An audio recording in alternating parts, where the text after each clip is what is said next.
ছিটকে গেল পরশুরাম। এই সপ্তাহে বেঙ্গল টপার হয়েছে কোন ধারাবাহিক? হ্যালো বন্ধুরা, চলে এসেছি এই সপ্তাহের সম্পূর্ণ টিআরপি তালিকা নিয়ে।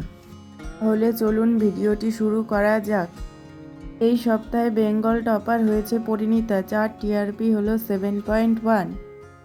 দ্বিতীয় স্থানে আছে পরশুরাম, যার টিআরপি হলো 6.9। তৃতীয় স্থানে আছে রাঙামতি তীরন্দাজ, যার টিআরপি হলো 6.8। চতুর্থ স্থানে আছে প্রফেসর বিদ্যা ব্যানার্জি, যার টিআরপি হলো 6.6। পঞ্চম স্থানে আছে জগদ্ধাত্রী, যার টিআরপি হলো 6.4।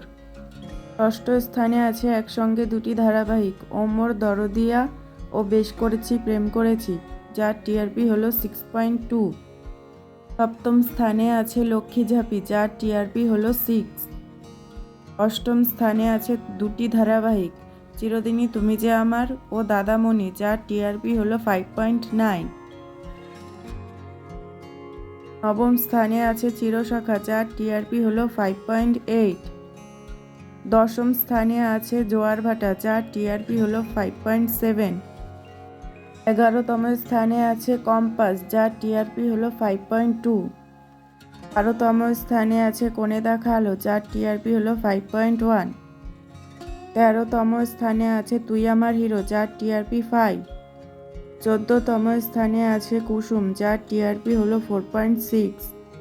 15তম স্থানে আছে মিলন হবে কত দিনে ও গৃহপ্রবেশের 15 মিনিট, যার টিআরপি হলো 3.7। 16তম স্থানে আছে ভোলে বাবা পার করেগা, যার টিআরপি হলো 3.6। 17তম স্থানে আছে আনন্দী, যার টিআরপি হলো 2.7। 18তম স্থানে আছে গৃহপ্রবেশের 15 মিনিট ও শুভ বিবাহ, যার টিআরপি হলো 2.3। 19তম স্থানে আছে রাজ রাজেশ্বরী রানী ভবানী, যার টিআরপি হলো 1.7। এই সকল ধারাবাহিকের মধ্যে আপনার প্রিয় ধারাবাহিক কোনটি কমেন্ট করে জানাতে পারেন।